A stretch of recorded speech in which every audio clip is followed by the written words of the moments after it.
Nous allons voir aujourd'hui 4 raisons pour lesquelles un homme disparaît. Et si je dois bien avouer quelque chose, c'est extrêmement traumatisant qu'une personne sorte complètement de notre vie sans explication. Si je devais donner un parallèle bizarre avec ceci, je me souviens à la télévision, on voit parfois certaines familles dont l'enfant a été enlevé ou l'enfant a disparu. Et ils s'inquiètent, ils n'arrivent pas à comprendre ce qui s'est passé. La seule chose qu'ils veulent avoir, c'est des réponses. Comme lorsque ton petit ami disparaît. Attention, on s'entend, on n'est pas dans le même cadre, mais psychologiquement, il y a quelque chose d'extrêmement dur à ce qu'une personne de ta vie disparaisse, que ce soit un enfant dans un fait divers, que ce soit ton copain, parce que tu veux avoir la réponse.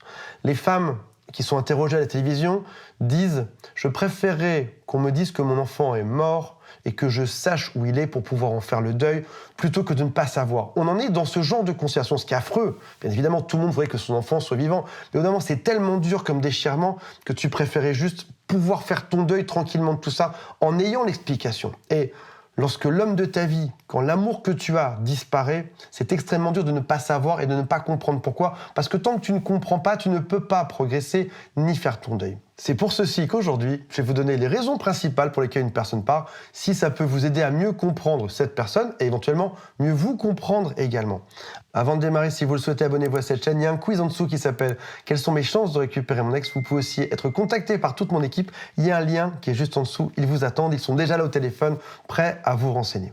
La toute première raison, c'est que cet homme n'a jamais voulu réellement s'engager. Alors oui, il t'a dit qu'il voulait s'engager, parce qu'on lui a appris que les femmes aimaient bien l'engagement. Mais lui, dans sa tête, il a bien compris que s'il vous disait « Oui, je pense que je veux m'engager, j'ai envie d'avancer », vous seriez probablement disposé à lui donner une relation intime. Peut-être que cet homme s'est déjà engagé dans le passé, mais ça n'a pas fonctionné, qu'il est encore traumatisé par quelque chose qu'il a vécu. Peut-être que c'est pas encore le moment pour lui, peut-être qu'il vient juste de sortir d'une relation qui était assez longue, il est encore un peu déglingué. C'est pour ceci que beaucoup de femmes sur les applications de rencontres te demandent « Depuis combien de temps t'es séparé ?» Les hommes qui sont séparés depuis 14 heures, et là il est 18 heures, vont répondre « Oh, ça fait quelques semaines déjà ».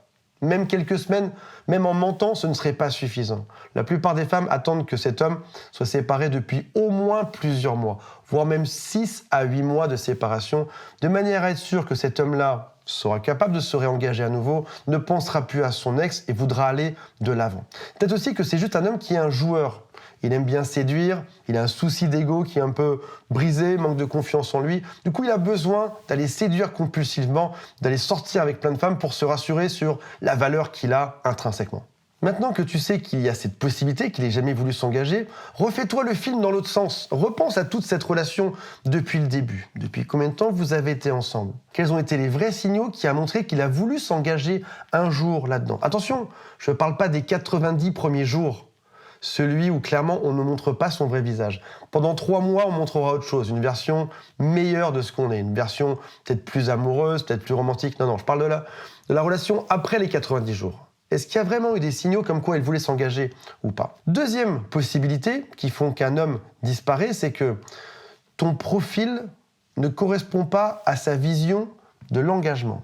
En gros, cliché classique, sa mère est brune, toi t'es blonde. Problème, dans son Oedipe ou dans sa réflexion freudienne, il voulait quelqu'un pour s'engager qui ressemble inconsciemment à sa mère, et toi t'as juste la mauvaise couleur de cheveux. C'est con parce que c'était l'homme de ta vie et là malheureusement ça fonctionne pas. Peut-être aussi qu'il est pas très bon pour expliquer tout ceci. Lui, la communication c'est pas son truc, ou le courage c'est pas son truc.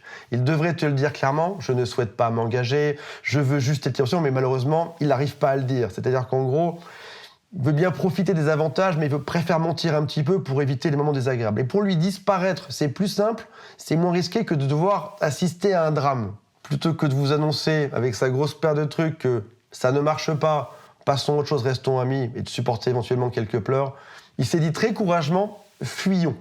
Fuyons, elle finira par m'oublier quelque part là-dedans. Alors, oui, vous êtes différents, il y a peut-être aussi des ancrages du passé. Parfois, on peut assister à des choses qui sont incroyables. On se dit, cette personne me ghoste ou sort de ma vie parce que je ne suis pas suffisant, suffisante, et tu réalises par la suite que finalement, il est retourné avec son ex toxique. ou alors il est retourné avec son homme ou sa femme qui lui tape dessus parce que dans sa tête ou dans les choses qu'il n'a pas résolues, l'autre relation déglinguée lui allie mieux qu'une relation saine avec toi. Si ça te paraît être incroyable ce que je te dis, ça arrive beaucoup plus souvent que ce que tu le penses. L'autre part souvent parce que la relation est saine. Il faut juste en être absolument conscient. Troisième point, qui est une possibilité, tu as inventé une connexion amoureuse.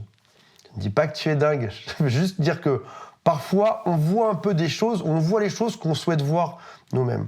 Le cerveau humain pourrait voir 10 millions d'indices ou de choses par jour. On voit 10 millions de choses par jour, que ce soit ce que nos yeux regardent, imaginons le nombre de pixels de choses qu'on peut voir dans la vie, l'informaticien qui parle de psychologie. C'est pas des pixels, imaginons le nombre d'objets que tu puisses voir dans ta vie, le nombre de sons que tu puisses entendre, le nombre de températures, le vent, tout ce que tu pourrais sentir d'un jour, c'est plus de 10 millions de signaux que tu analyses. Dans ces 10 millions, ton radar est créé pour remarquer certains types de choses. Tu ne pourrais pas enregistrer les 10 millions de choses. Donc tu as choisi d'enregistrer certaines choses que tu vois. Et peut-être que dans les choses que tu as regardées chez lui, tu as regardé les choses qui t'arrangeaient et non pas celles qui étaient la réalité. C'est pour ceci que parfois, tout ton entourage va te dire « fais gaffe, il y a un problème », toi tu ne le vois pas parce que tu as branché ton récepteur différemment. Ton radar est branché sur d'autres signaux. C'est d'autant plus dur à accepter lorsqu'une relation est courte. Parce qu'une relation courte, c'est une relation qui a une potentialité. Je n'ai vu que le début, j'ai trouvé ça génial, je pense qu'à long terme, ça aurait été génial tout le long. Sauf qu'en réalité, peut-être que le début était chouette, 90 jours, peut-être que la suite aurait été beaucoup moins chouette par la suite. Donc là, c'est le moment de revenir à la réalité, on fait un reality check, on se remet dans la réalité. Si je rejoue toute cette histoire dans ma tête, comme un film, en me disant peut-être qu'il n'y a jamais eu d'amour de sa part et jamais de connexion, est-ce que ce serait possible ou pas? Et au passage, ta valeur ne dépend pas du fait que cette personne soit partie ou pas. Quatrième possibilité, tu ne sais pas faire s'engager les hommes. Alors tu vas me dire, oui, mais dans ma relation d'avant, le mec s'est engagé, ça s'est bien passé, il n'y a pas eu de souci. Tu t'es peut-être mise en relation avec un homme qui n'avait pas d'autre choix que toi. C'est-à-dire qu'en gros, je dis ça sans réduire la valeur de qui que ce soit. Peut-être que tu as été la seule à lui donner une chance à cet homme-là. Il est resté dans la relation, il s'est engagé parce qu'il n'y avait pas d'autre choix ailleurs. Malheureusement, les hommes qui n'ont pas beaucoup d'autres choix ailleurs, ce n'est pas forcément ce qu'on veut dans notre vie. Il faut savoir que l'engagement, ce n'est pas forcément ce qu'un homme préfère. Les femmes sont les gardiennes de la relation intime, les hommes sont les gardiens de l'engagement. C'est-à-dire qu'un homme va s'entraîner toute sa vie à tenter de séduire les femmes, il va monter en compétence pour séduire les femmes, pour obtenir des relations intimes, pour dépasser les barrières qu'une femme pourrait mettre et dépasser et finalement arriver à cette relation intime. Et donc en gros, il a beaucoup travaillé pour arriver à séduire une femme. Mais s'engager par la suite, ce serait mettre fin à toutes ces années de travail et de labeur pour réussir à être un homme séduisant. Si c'est à l'homme de vous convaincre d'avoir une relation intime, ce sera à vous, les femmes, de le convaincre de s'engager. Et c'est pas quelque chose de naturel ou d'inné chez nous. Imaginons qu'un homme vienne te voir et te dise voilà ce que je veux, moi, c'est juste une relation intime. Ni plus ni moins. C'est-à-dire qu'il ne travaille pas dessus, il te balance juste ça comme ça. Quelle serait ta réaction? Tu ferais « Yurk, écoute, séduis-moi un peu, mets-moi un plan, mais pas juste comme ça, parce que c'est pas ce que tu veux, a priori. » Et si jamais tu trouves ça dégoûtant qu'un homme te propose juste une relation intime sans qu'il y ait de bonjour, d'au revoir, ni rien, dans l'autre sens, imagine ce que c'est pour un homme qu'une femme lui dise « Moi, je veux juste m'engager ». Il va faire « Yurk ». Il y a des choses préparatoires à ça. Mets-moi un plan, explique-moi un peu la chose, emballe la chose, qu'est-ce que j'ai à y gagner là-dedans? Dans les deux sens, on comprend mieux si on se met à la place de l'autre. Et si tu ne sais pas comment faire pour qu'un homme s'engage, c'est qu'il faut réviser tes basiques. On en reparlera peut-être dans une autre vidéo. Rappelle-toi que dans tous les cas, un homme qui part sans explication signifie aucune supplication de ta part. S'il te rejette, ça veut dire que toi, il te redirige vers d'autres plans qui sont bien plus sympas que lui. Plutôt que d'être trop gentil, sois surtout toi-même. Si tu es toi-même et qu'il part, génial, c'est que vous n'étiez pas fait pour être ensemble.